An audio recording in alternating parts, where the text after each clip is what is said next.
Hello दोस्तों, मैं Satyendra Kumar सिल्वेरियर channel में आप सबका स्वागत करता हूं।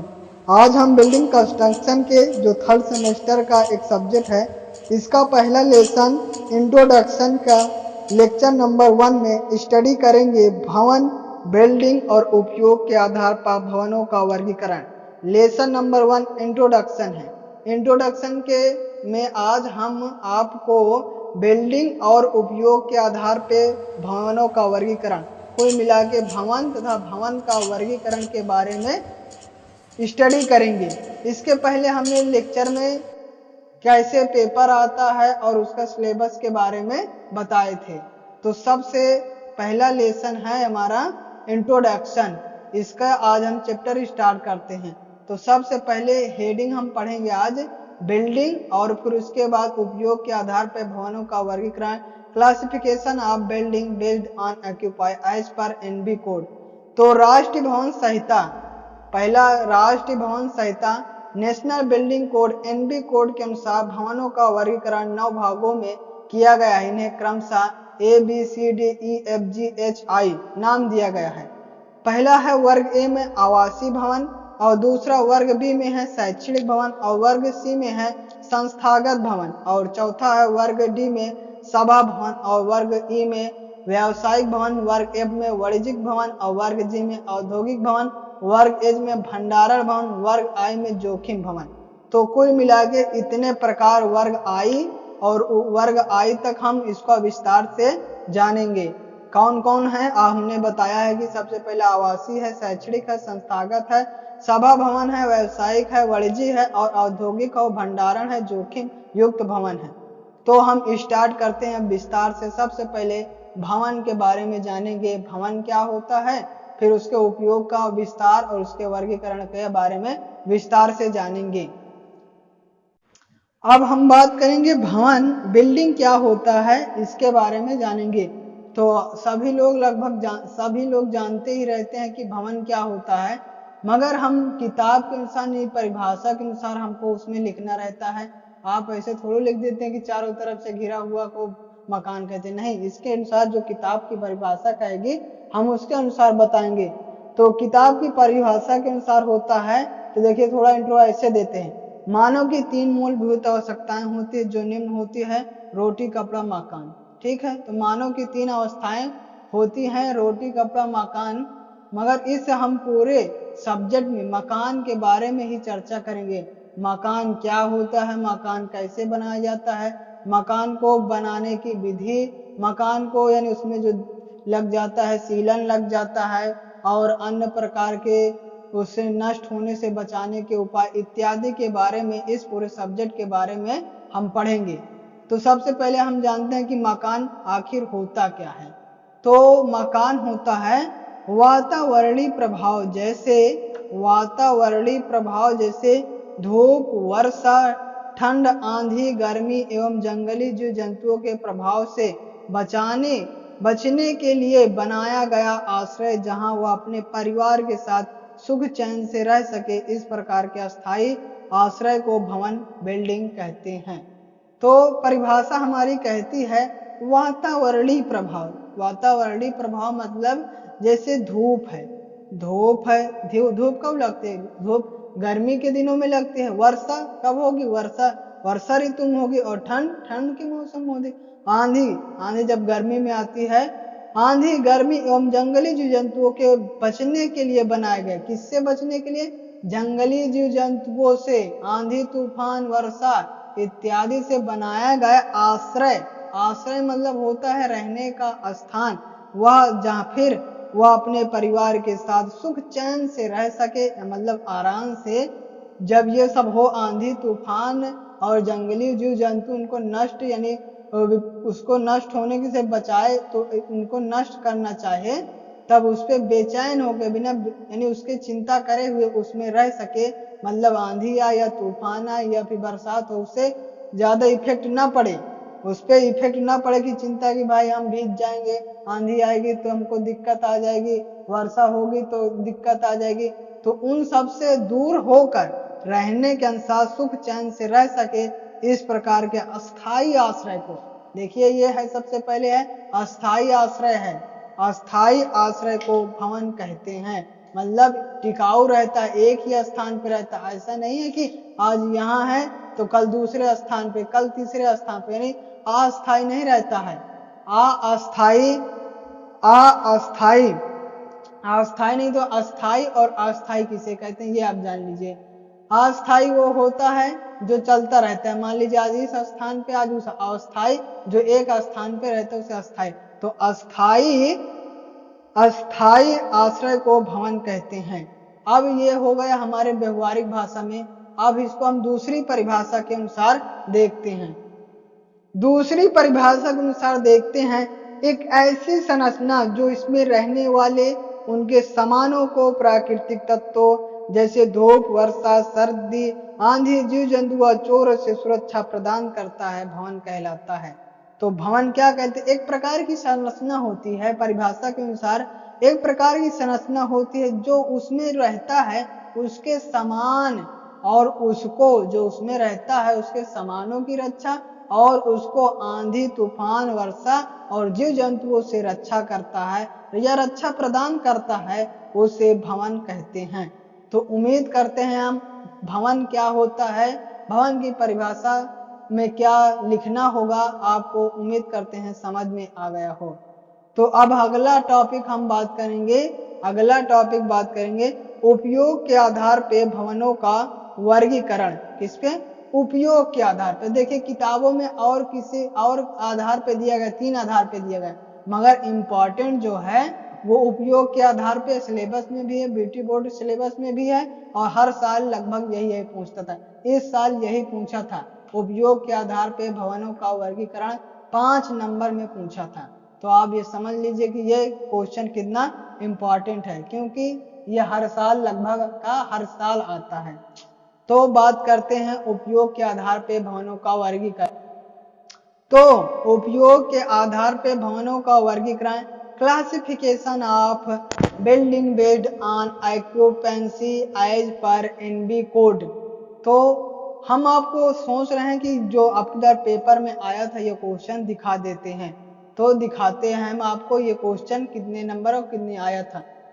तो हम ये पेपर लाए, पहले ही क्वेश्चन में पूछा था आंसर एनी टू पार्ट, यानी 2-3 दिया था, 2 करना था। ये आप देखिए पहले ही, classify the building on basis of occupancy, यानी उपयोग के आधार पे भवन का वर्गीकरण कीजिए। अब यही समझ लीजिए कि ये 5 नंबर का है। देखिए हिंदी पैटर्न देख लीजिए आप, हिंदी में देखिए दाखिला के आधार पे भवन का वर्गीकरण लिखिए, 5 नंबर का सीधा सीधा आया था। तो आप ये समझ सकते हैं कि ये इम्पोर्टेंट क्वेश्चन कितना है, और हम जो जो इम्पोर्टेंट रहेगा हम आपको दिखाते रहेंगे कि सबसे ज्यादा इम्पोर्टेंट किसको है, जिससे आप अभी से ही तैयार करते चलते रहें। तो राष्ट्रीय भवन संहिता national building code NB code के अनुसार भवनों का वर्गीकरण 9 भागों में किया गया है। कितने भागों में? 9।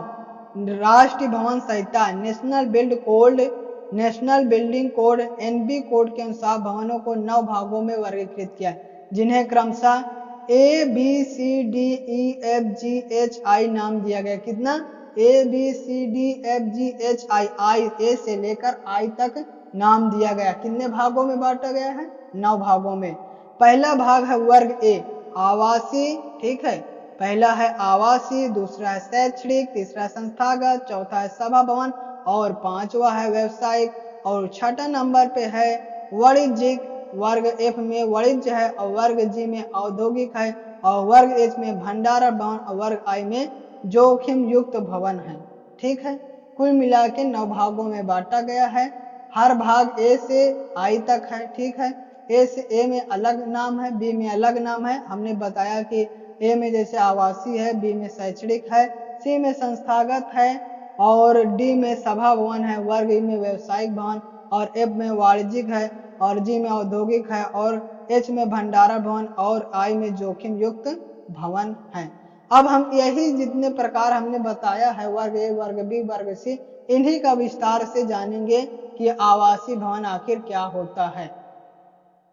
सबसे पहले हमारा भाग वर्ग ए में कौन आता है? वर्ग ए में आवासीय भवन आता है। कौन आता है?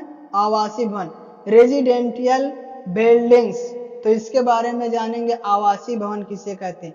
राष्ट्रीय भवन संहिता एनबी कोड, राष्ट्रीय भवन संहिता एनबी कोड के अनुसार ऐसे सभी भवन जिनमें आवश्यक रूप से सोने, रहने व विश्राम करने की व्यवस्था रहती है, परंतु भोजन बनाने वाला कमरा हो भी सकता है और नहीं भी हो सकता है, आवासीय भवन कहलाते हैं।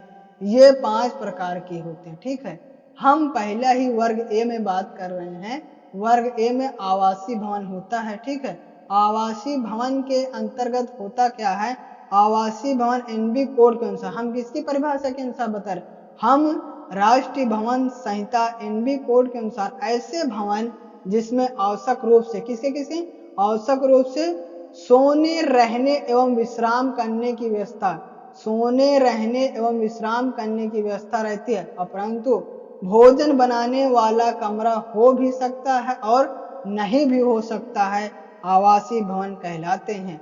ये 5 प्रकार के होते हैं। कौन वाले? आवासीय भवन भी 5 प्रकार के होते हैं। ठीक है, पहला है अस्थायी निवास गृह, मतलब इसके अंतर्गत कौन कौन से आते हैं? इसके अंतर्गत धर्मशाला, सराय, रैन बसेरा इत्यादि आते हैं। और दूसरा है व्यक्तिगत आवासीय भवन, जिनमें 1 अथवा 2 परिवारों के आवास की व्यवस्था होती है।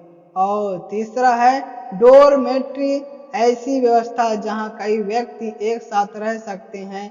ये होटल, रेलवे, विश्राम गृहों में उपलब्ध होते हैं, डोरमेट्री तीसरा है। और चौथा है फ्लैट, विभिन्न परिवार को एक ही भवन में रहने की व्यवस्था करना फ्लैट है। विभिन्न परिवारों को एक ही भवन में रहने की व्यवस्था करना फ्लैट कहलाता है।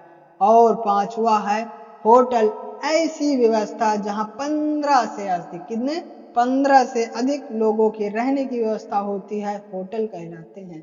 तो अब हम बात कर रहे हैं आवासीय भवन। वर्ग ए में कौन आता है? वर्ग ए में आवासीय भवन आता है। ठीक है, आवासीय भवन किसे कहते हैं? ऐसे भवन जिसमें सोने और रहने एवं विश्राम करने की व्यवस्था तो 100% रहेगी, मगर जो उसमें खाना बनाने का कमरा है हो भी सकता है और नहीं भी हो सकता है, इसे आवासीय भवन कहते हैं। ठीक है, आवासीय भवन 5 प्रकार के होते हैं। आवासीय भवन भी 5 प्रकार के होते हैं। पहला अस्थायी निवास गृह, मतलब जो टिकाऊ नहीं रहता है गृह, जिसके अंतर्गत कौन कौन से आते हैं? धर्मशाला, सराय, रैन बसेरा इत्यादि। धर्मशाला जहाँ धर्म मतलब आप जानते होंगे, सराय और रैन बसेरा। फिर है व्यक्तिगत आवासीय भवन, व्यक्तिगत आवासीय भवन जिनमें 1 अथवा 2 परिवारों की व्यवस्था होती है। व्यक्तिगत मतलब जो खुद रहता हो। कौन रहेगा? 1 या 2 लोग रहेंगे, मम्मी पापा और 2 लड़के या फिर 3 लड़के, बस उसे व्यक्तिगत आवासीय भवन कहते हैं। तीसरा है डोरमेट्री भवन। तीसरा है डोरमेट्री, ऐसी व्यवस्था जहां कई व्यक्ति एक साथ रह सकते हैं। ऐसे भवन जिसमें कई व्यक्ति एक साथ रह सकते हैं, ये होटल, रेलवे, विश्राम गृहों में उपलब्ध होते हैं। मतलब 1 से अधिक कई साथ रह सकते हैं। इसके अंतर्गत कौन कौन से आते हैं? होटल, रेलवे, विश्राम गृहों में उपलब्ध होते हैं। और चौथा होता है A4 में आता है विभिन्न परिवारों को एक ही भवन में रहने की फ्लैट। और 5वां है होटल, ऐसी व्यवस्था जहां 15 से अधिक लोगों की रहने की व्यवस्था होती है, होटल कहलाते हैं। तो आवासीय भवन के प्रकार हमने जान लिया। उम्मीद करते हैं आपको समझ में आ गया हो। अब हम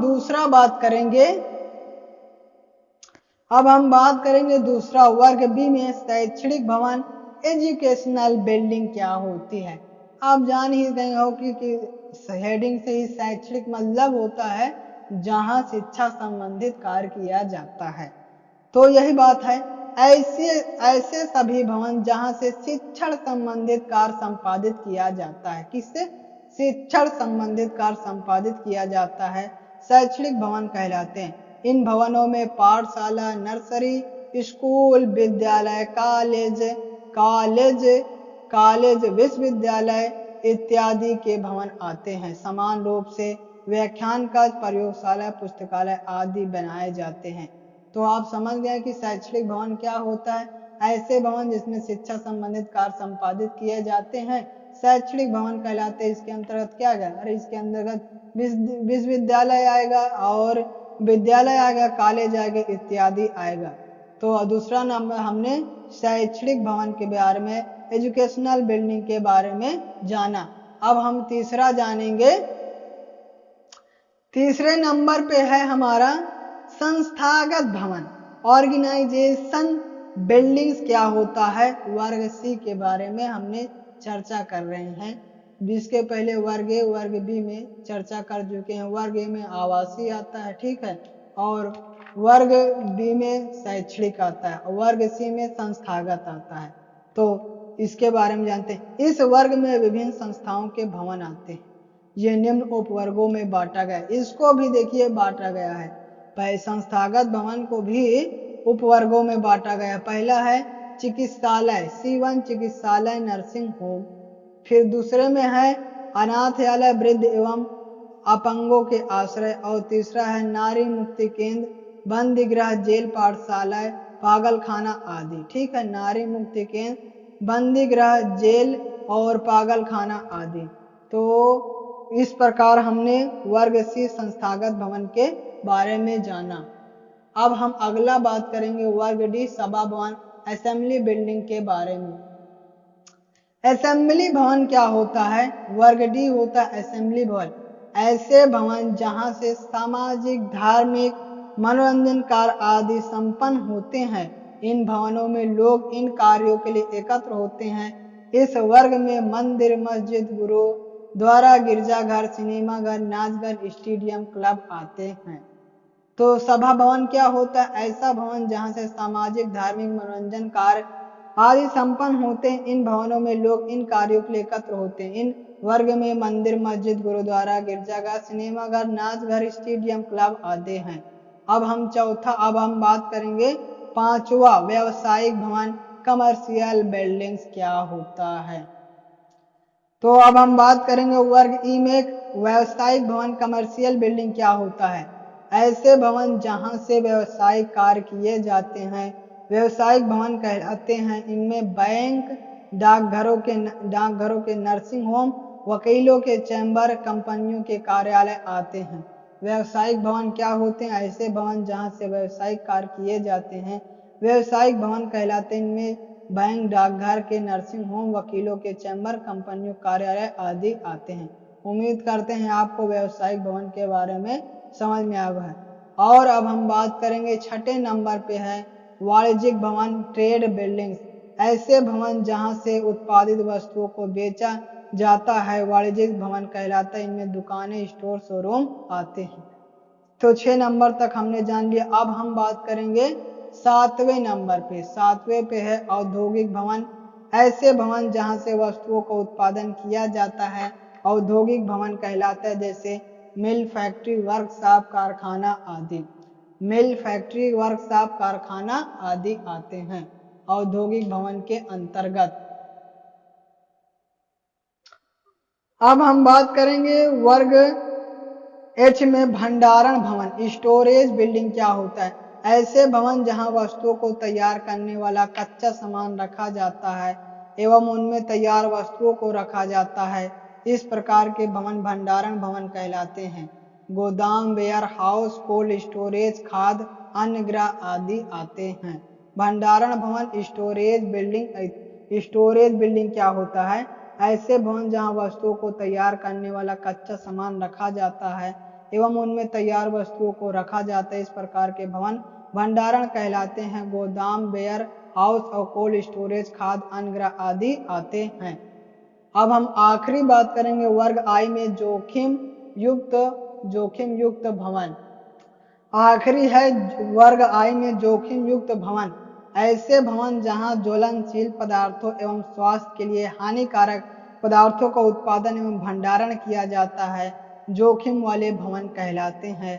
पेट्रोल, डीजल के डिपो, गैस सिलेंडर, शेड, बारूद भंडार आदि आते हैं।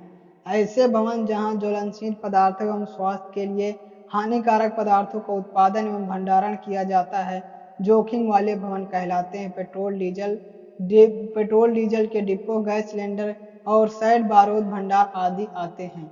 तो आज यह लेक्चर यहीं समाप्त होता है। इस लेक्चर में हमने बिल्डिंग और उपयोग के आधार पर बिल्डिंग के वर्गीकरण के बारे में जाना।